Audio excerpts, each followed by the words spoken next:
Hola a todos and welcome back to my channel. A couple of weeks ago I did a video on how Spain has changed me. If you haven't seen it already, I will link it somewhere on the video and in the description below. But today we're going to talk about the things that Spain hasn't changed and the things that I just can't get used to. So these are obviously all cultural stereotypes. I will be using generalizations. It doesn't apply to 100% of the people living in Spain. But these are just some of the things that happen in Spain more regularly than where I'm from that I just can't get used to. So the first one I want to talk about is Spain's time flexible culture. So if you don't know this expression, it is actually a technical term. It is actually a term for certain cultures that find time a little bit more flexible than other cultures. Spain definitely isn't on the end of, say, countries like Brazil, where people are ridiculously late. And trust me, they are, because I lived there. But they definitely are later than in Australia. And this includes things like public transport. So often maybe there'll be a festival on and a bus just won't turn up, or it'll turn up 20, 30, an hour late. And that's annoying in itself. The fact that the schedule isn't really a schedule, but more like an indication of when things might get there. But people just aren't fazed by it. I feel like if this happened in Australia, people would be so angry and like semi-rioting in the street. So I really struggle with both the fact that the bus could be anywhere between 5 to 50 minutes late or more, and the fact that no one else seems perturbed. So this isn't only public transport, but this also applies to, say, like organized classes. If I go to Pilates, I'm usually there on time and the class never starts at the time that it says it's going to start. This also applies to social situations. So say if I'm going to catch up with a friend for coffee or lunch or something like that, it's almost like it's like culturally and nationally organized to be everywhere around 10 to 15 minutes late. And my theory is that people say let's meet at 11, and instead of, say, leaving their house at 1:45 or 10:10, depending on how far away they were, people will leave at 11. So generally this means people are arriving 5, 10, 15 minutes late, but I just can't get used to this. So I'll either be the only one there at the time, or generally I'll be there a couple minutes early, because that's generally what we would do at home. If we were meeting people, you would want to make sure that you were there on time to not inconvenience anyone else, which often would end up with you being early rather than late, because you'd be like, it's usually 15 minutes, but with traffic it might be like 17 or 18, so I'll leave a couple minutes early to make sure that I can park and get there on time. But obviously that doesn't really work here. So usually I'm waiting for people when I'm going out for a coffee or lunch or something like that. It doesn't really annoy me that much because I know it's going to happen. But the other thing about it is that if I try to be late at the same rate as everyone else, I end up being way later than everyone else. I just can't get the hang of being that little bit late. To me, it's either like I'm like on time, punctual, or a little bit early, or I'm just going to be way late. Maybe I should move back to Brazil. And in Spain, they even have this expression, which I find kind of funny. So they'll say on British time, if they want someone to be like really on time, whereas we'd be more likely to say German time, although in Australia, generally you don't have to tell someone to be on time because they just are. And I don't know what it is with British time, because yeah, I'm not sure that I would consider them overly punctual, but then I guess maybe on a European spectrum, they are. The next thing that I can't get used to is talking on the phone. I just personally hate talking on the phone, and in Australia, I don't have to do it very often. Whereas in Spain, it is kind of culturally expected that for certain situations, you will talk to a person on the phone. Some of these situations include, but are not limited to, getting an internet provider, getting a parcel delivered to your apartment, if you want to book an appointment, schedule a class, the list kind of does go on. And I still get trapped when I see an online application form or like reservation form. I'll fill it in and kind of feel like, yep, that's done. I'll just wait to hear back from them via email or something like that.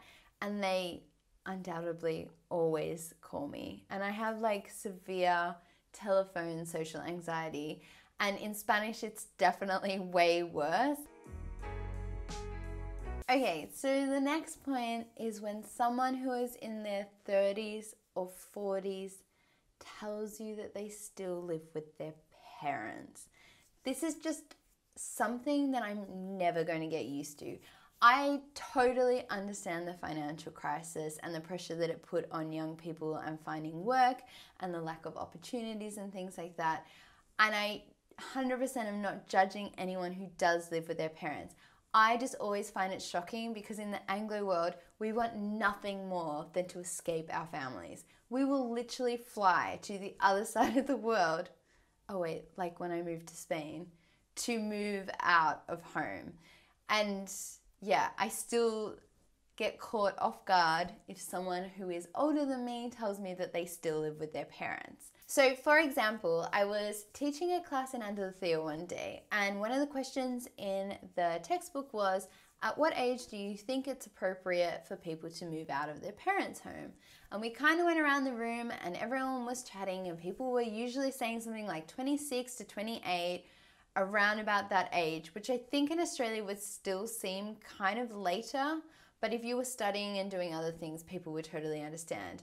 But one girl told me, I don't think my parents would ever kick me out of home because my brother's 43 and he still lives there. And I just went silent. I didn't know what to say to be polite in response to this. It just really doesn't happen in Australia except for in like exceptional circumstances. So I just moved on to the next question. The next one is the lack of road rage. You guys are so much more right about this. Spanish drivers just don't really have road rage. I don't know what it is about Australia that makes us so angry on the road, but I definitely know that in situations where in Australia I would expect that someone would like honk like crazy at me, like for example stalling your car, or maybe try to aggressively overtake you and things like that. I just don't find that it happens in Spain. So for example, one day I was in the car with a friend from Australia who hadn't driven a manual car for a long time because we don't actually drive manual cars that much in Australia. And they stalled. And the first time they stalled, they kind of like freaked out and were like started like getting really stressed and like panicking, and which always makes stalling way worse. Waiting for the onslaught of like honking and swearing and yelling out of cars because it was during traffic and nothing happened. And that person stalled about 4 more times and still no honks or anything. And then when my parents were over, the same thing, they were driving, they didn't stall or anything like that. But they definitely, like when they were a bit nervous on the first day and they were driving a bit below the speed limit because they aren't used to driving on the right side of the road and things like that, they were really surprised that people weren't aggressively overtaking them all the time or honking at them and things like that, because it really doesn't happen that much in Spain. The only time I've noticed any road rage is driving in Basque Country. So I don't know what that says, but yeah, and even then it's still way less aggressive than like driving in Sydney or Melbourne or something like that. Yeah, you're gonna get honked a lot. The next thing that I'm not gonna get used to, well, that I'm not used to, I may get used to it, is wearing socks in Pilates and yoga classes.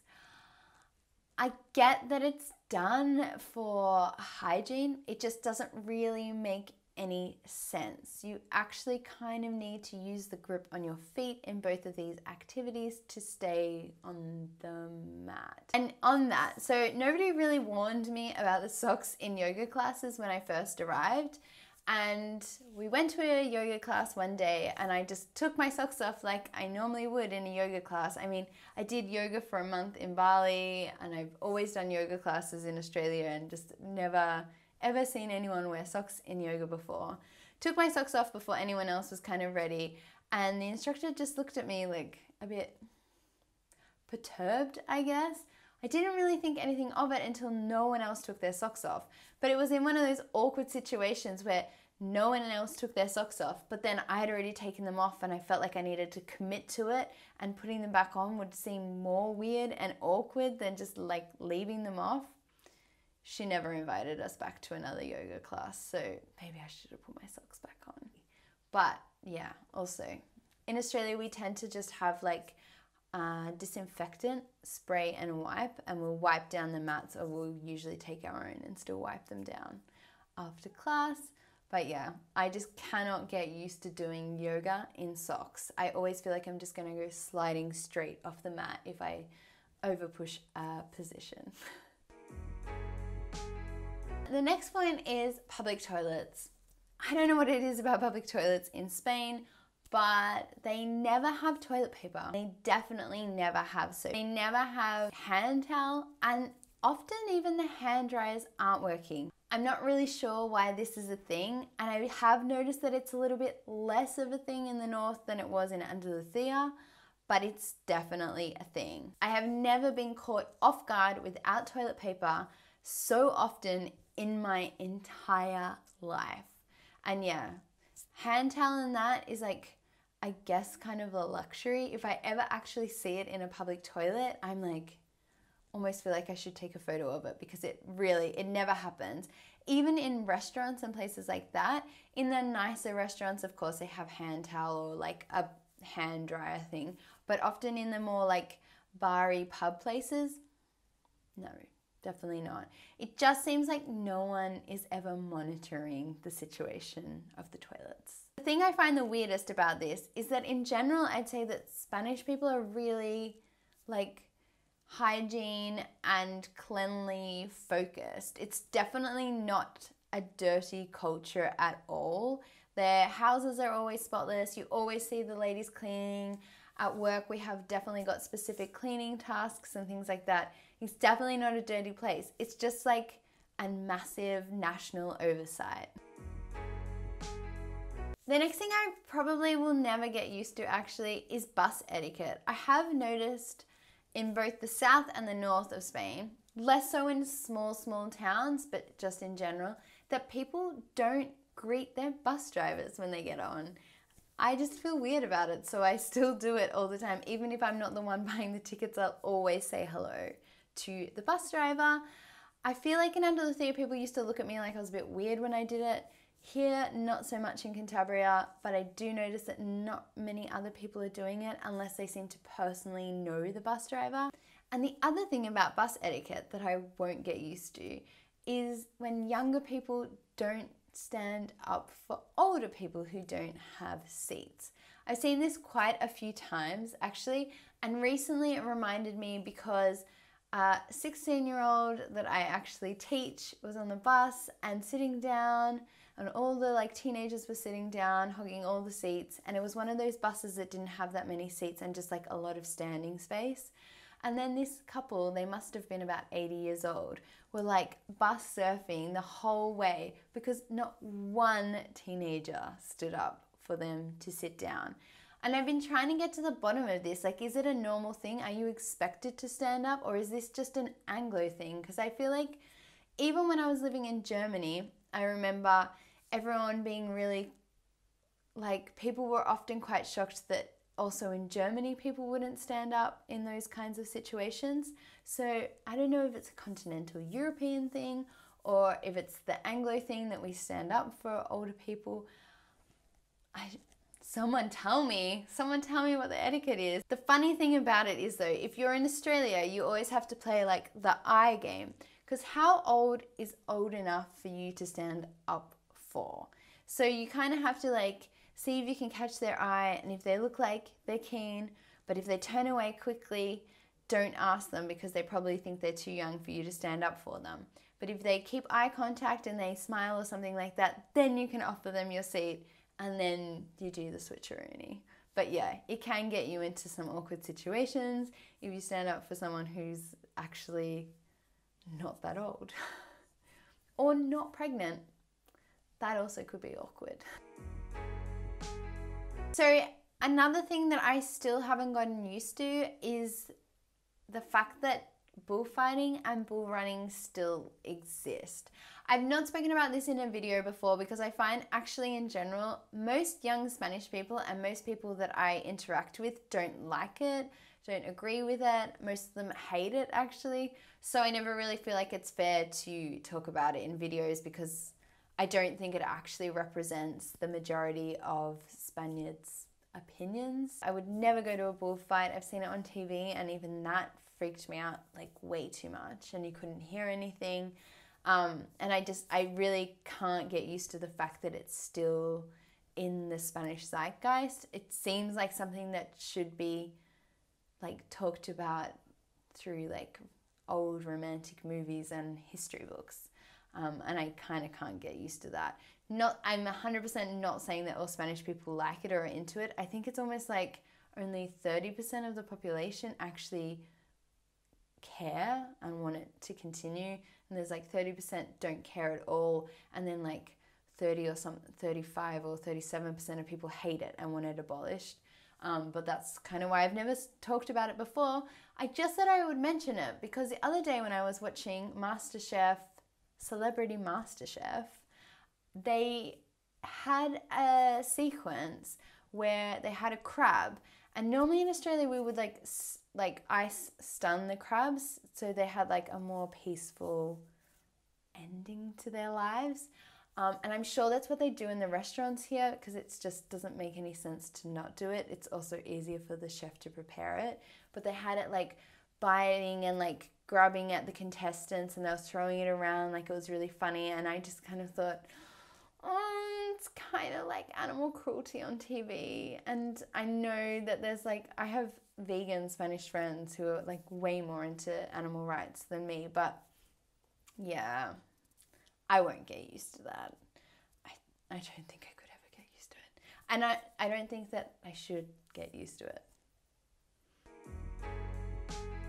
So I also wanted to mention this, even though I've kind of gotten used to it now, because I feel like I shouldn't be used to it. Sending voice messages via WhatsApp and using WhatsApp. So in Australia, we don't really use WhatsApp that much because we had free text messages. People have always just stayed with text messages.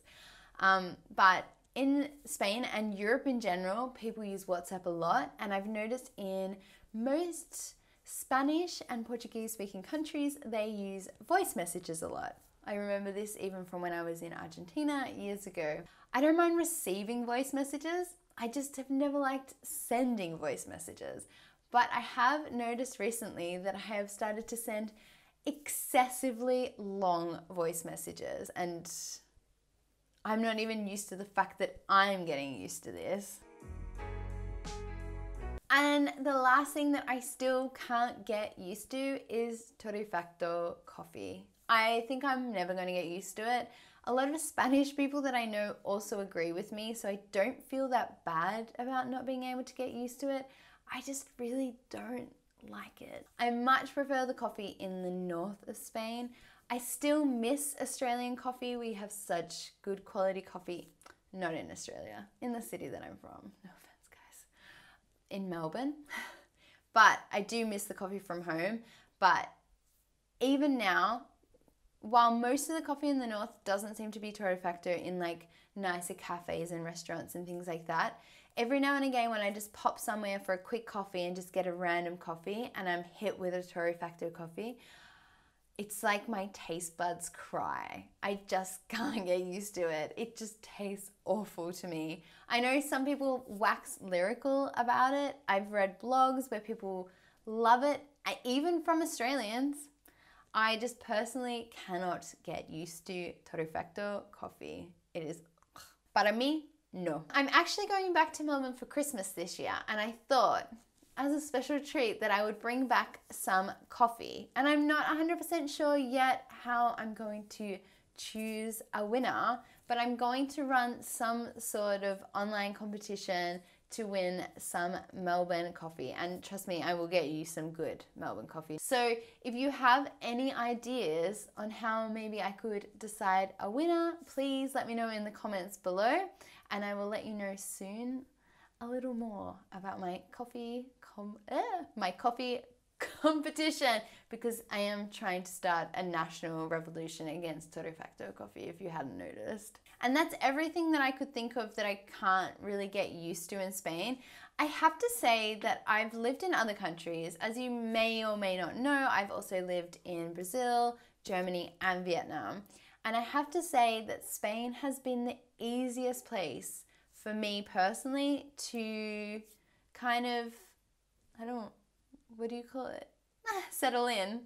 I told this phrasal verb the other day. But yeah, these are just some of the small and insignificant things that I haven't got used to yet. Let me know in the comments below if you've been living abroad for a while and you found that there's just some things that you can't get used to. Anyway, I hope you enjoyed this video, and I'm looking forward to seeing you all again very soon. Hasta la vista, muchachos. I don't know why I just said that. I'll see you again soon. I don't know. I can never end videos anymore. I've just given up. I think that's great. Well, the thing I was really shocked about when I moved to Spain was that you could book your internet provider online, and you thought that you'd kind of done everything, but then they would still call you and ask you the questions that you'd already filled out online. And I really still don't understand that, because it's an internet provider. Like, they should be really online, but